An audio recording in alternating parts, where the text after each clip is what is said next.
Good morning.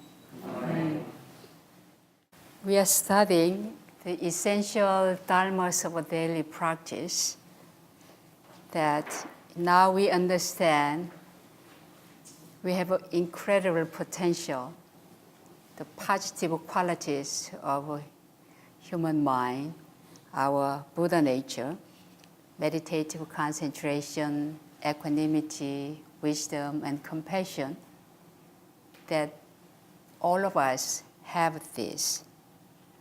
But in order to make a real progress, we need to develop and cultivate 4 qualities and to transform and let go of the 4 negative tendencies we have. So number 4 of our essentials daily practice remind us that let us replace disbelief, greed, laziness, and delusion with faith, courage, and perseverance and inquiring mind. So we have to look at ourselves, our practice, that why we are not making the progress the way we want to experience. And maybe these 4 factors, the faith, courage, and perseverance, and inquiring mind, we have to re-examine ourselves in our practice, in our mind, and in our lives. So first quality to make a real progress in our meditation, in our practice, is faith.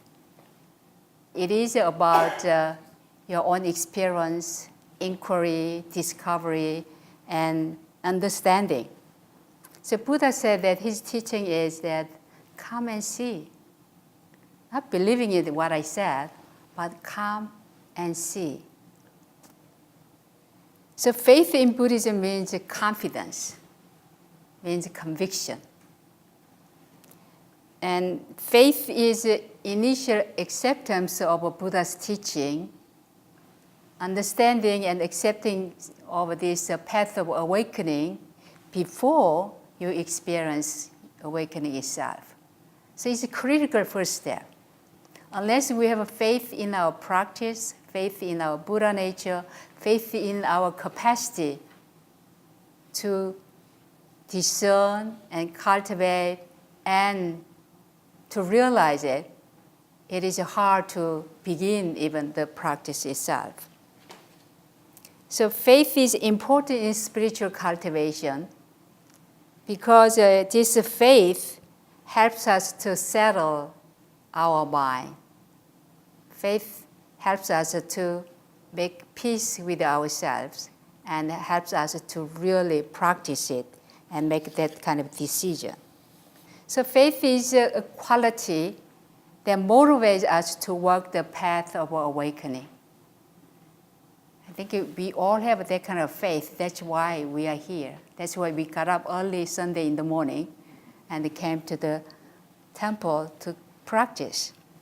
So this is a faith that prepares us to really cultivate inward journey and sustain us until we ourselves awake and experience it. Emotionally, faith is an attitude of serenity and joy, which frees us from a discomfort of doubt or disbelief. And Dalai Lama said that faith dispels doubt and hesitation. It liberates you from suffering and delivers you to the city of peace and happiness. So faith in this regard is very important. When we have a faith, we have different ways of cultivation and real sincerity to practice it. So what kind of faith in Buddhism asks us to do? First, we have faith in Dharma, faith in Buddha, and faith in Sangha. So faith in Buddha means a symbol of enlightenment. Faith in Dharma means teaching to awaken the state of mind. And Sangha is our community of like-minded people. In this regard, with this faith in Buddha, Dharma, and Sangha, first stage of our faith is that really understand that our practice is critical. So faith in your own practice, faith in meditation, that is the first step. Without faith, it may not really get the result you want to get. Some meditators make a very good progress rapidly sometimes, but some people just struggle and without definite result. Why? Maybe the faith is the factor. If you have a strong faith in your practice, you are making real progress in your practice, in your meditation. And second stage is when you have a faith in your practice, now you need a faith in your understanding of ending or reducing at least the suffering in your life. It is possible to reduce and end suffering. If you don't practice in this way, we may not really practice meditation in Buddhist sense, because the ultimate goal of Buddhism is that awakening helps us to end and reduce suffering in ourselves and in our world. And then finally, the most important but the most difficult faith is faith in you. How much faith you have in you? Faith in you, faith in your potential, faith in your own Buddha nature, and faith in your potential to be awakened. Your capacity, in your inner capacity to be awakened. So this is critical, especially in the West, that having this faith in ourselves, faith in our own practice, faith in our potential, faith in our Buddha nature, and faith in our capacity to be awakened is critical. Founding Master said, although spring wind blows impartially, only living trees can receive its energy and grow. Although sages give Dharma teaching impartially, only people with a faith can receive that Dharma completely. So think about this. Now spring energy coming in New York City now. I was in Washington, D.C. last week with all other religious leaders to find ways to deal with the current situation in America, especially relating with the religious freedom, human rights, and environmental and climate change issues. And there was a cherry blossom all over the city already. But think about this, this spring energy is here, but only living trees receive the energy and begin new life. In front of our temple here, there are many ginkgo trees. It is very hard to distinguish whether they are alive or not. And so Tesan also said that practice without faith is like fertilizing a dead tree. Ultimately, you will never see any result. Therefore, you must first establish authentic faith so that you may deliver yourself. And teaching others and helping others, planting faith in Dharma is a primary merit. So faith compared to a living tree, and without faith, no faith or disbelief compared to dead tree. So this is enormous amount of influencing our way of practice. There is a close relationship between the practice and faith. Faith in Buddhism, faith with understanding. When we have a faith, especially faith in us, faith in our ability, faith in our potential to reduce and end suffering, and faith in our practice, then our daily practice will be different. Our way of getting up early in the morning to practice it first before you do anything else. So the most important quality is that having this kind of faith, not just Buddha can enlighten. We can understand that, right? Buddha got enlightened. No, Sotaesan got enlightened. But we don't apply the same Buddha nature we have, but we don't apply that to ourselves. We doubt, do I have the ability to do that? But Sotaesan and Buddha ask us, you have to have a faith in you to end suffering and to awaken, to experience this nirvana. So we have to really understand that our innermost state, the innermost infinite light is within all of us. It's identical with the Buddha and Sotaesan's Buddha nature. So you all have that great capacity. So we have to believe in it. We have to have a faith in it and cultivate it. And second quality to make a real progress is courage. Sotaesan said courage or enthusiasm. Developing the courage is essential to achieve anything in our lives if we set up the goal. Courage is required before we take any action in any endeavor. So without courage, people don't get what they intend to achieve, their goals, or realize their dreams. So in Buddhism, courage is highly valued. In everyday practice, we need courage. Without courage, we have a fear. We should not have a fear in our heart, because this lack of courage, the fear, prevents us from attaining Buddhahood or attaining awakening or enlightenment. Although we know intellectually now that we all have that Buddha nature or great potential within all of us, but we need courage to act upon this potential.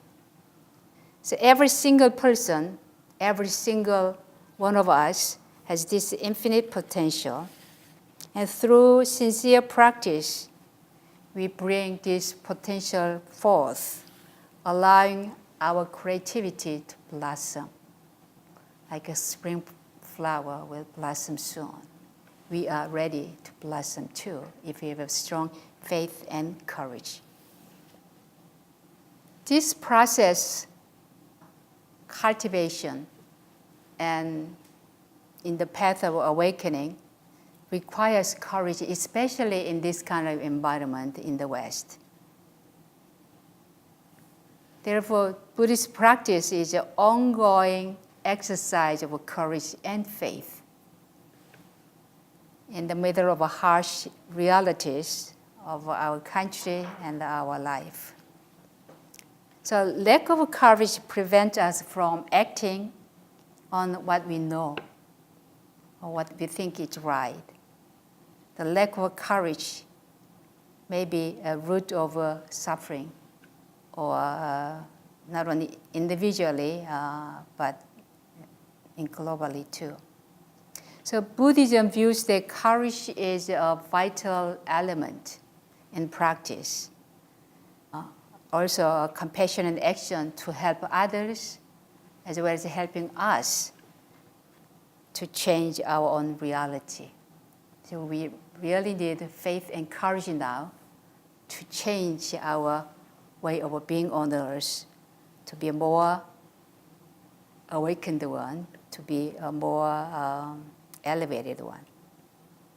And third quality to make a real progress is perseverance. perseverance is a tenacious state of mind, a consistent state of mind that will achieve our goal or our objective when we try to accomplish anything. So think about it. If you set out the goal, if you try and forget it and do it and stop it, then you will never get what you want. This perseverance is the one that gives us strength to overcome all hardships and difficulties. As a human being living on this kind of a world climate, inevitably we face resistance from inner world because of our ego, or from outer world because of the chaos and complications. So it is by tenacity and perseverance we overcome these obstacles and we are able to relieve and release the inner light in enlightenment. So even though we understand the compassion, wisdom, and generosity and meditation, without this perseverance, it is easy to become lazy. Laziness is the hindrance. Meditation helps us to get that awakened stage of ourselves, our mind. But if we are lazy and do not practice what we learn and what we know, it's easy to carry away by problem of our daily life. So if we want to have a very nice dinner, we have to practice it. We have to prepare it. And just looking at beautiful, delicious food doesn't make you alleviate hunger. You have to eat it. In similar way, we have to cultivate and experience this Dharma ourselves. So if you have a perseverance, all your good qualities is waiting for you to tackle, to experience, to cultivate, to flourish it. Then we will have that kind of a positive state of mind, which is the core of ourselves. Through perseverance, we cultivate conditions for enlightenment. We understand meditation helps us to experience peace, compassion, and wisdom, and calming ourselves and relaxing our mind. But without perseverance, it is hard to experience it and hard to cross over that stormy water of samsara. So when we see this greater ability to cultivate peace and happiness, and we see many things in our lives we experience, all those negativities are delusion. So we recognize that delusion. So if we have a perseverance, we will achieve and experience enlightenment. If we don't have it, no matter how beautiful potential are residing in all of us, we may not able to see it, experience it, and live with it. So enlightenment is in the hand of perseverance, not in the hand of laziness. So think about how you practice relating this perseverance and laziness. Because sometimes we have a great resolution to practice every single day for a while, and sometimes it vanishes. It requires persistence and perseverance. When we understand Dharma teaching or meditation or path of awakening and see that makes sense in my life or in our world, we feel so fortunate. Do you have that kind of a understanding or feeling of you are so fortunate to find Buddha Dharma, especially this Sangha. And when you have this feeling of lucky or fortunate to find the Dharma, then joy comes. Interesting in learning more and practice Dharma comes next. So Dharma is a method of gaining peace and happiness. So really see that, and then you know how to go forward with the perseverance. So perseverance is the solution of our laziness. If you have excuses not to practice or postpone it, find the tenacious and perseverance to overcome all those obstacles to experience enlightenment. So meditation or Dharma practice or cultivation is an ongoing process. Like the sun in the sky, never stop, never be still, always constantly changing it. Whenever you look at the sun in the sky, the position of the sun is changed. In the morning, it was far east. All of a sudden, they are in the middle of the sky, about noontime. Every single moment, it never stops or never still. That is a symbol of us to practice mindfulness, meditation, and meditation in action every single day of every single moment. So that's why we call it daily practice. We have to practice it daily. Meditation daily, wisdom daily, compassion daily, faith and courage and perseverance daily. So right time to practice the Dharma is now and every day. You don't have to wait until we get retired, nothing to do, then I will get meditated. Maybe the most critical preparation for the retirement is meditating now and prepare it every single day and practice it. And Buddha said, avoiding laziness as if your hair is on fire. Think about it. If your hair catches on fire, think about the fire here. Your hair is fire. Also, Sote-san said that when you are reaching at 40, you have to cultivate your innermost Buddha nature as if your hair is on fire. So that kind of urgency he's talking about. Don't wait. Think about it. If you have a fire in your hair, you've got to put it down right away, otherwise you'll die. So that kind of resolution, that kind of conviction we need to cultivate meditation and practice every single day. And the fourth and the final quality to make real progress is an inquiring mind, inquiry, investigation, examining how to live my life better today, every second, every moment, have that kind of inquiry. Buddhism stands unique among world spiritual tradition for integrating this inquiry, inquiring mind with the art of meditation. This is fascinating to me that inquiring mind can help us to reveal insight that frees us from ignorance and suffering.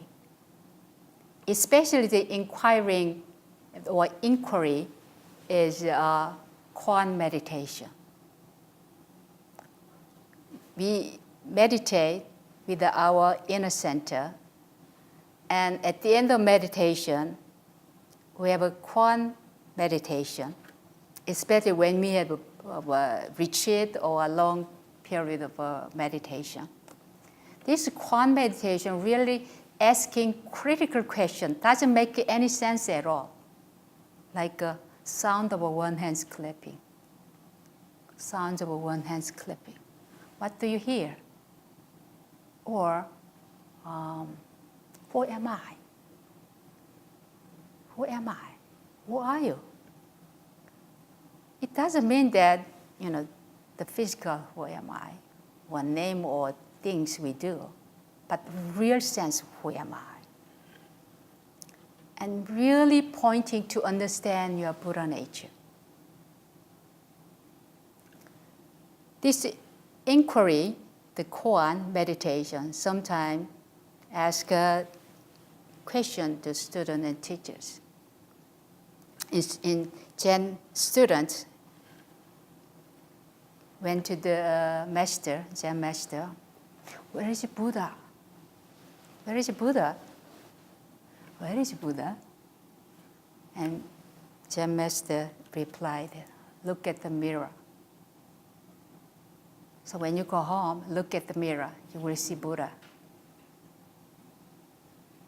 So that kind of critical questioning, critical inquiry, the koan meditation, is fascinating to understand what's going on in our world, what's going on in our mind, in our emotion, in our lives.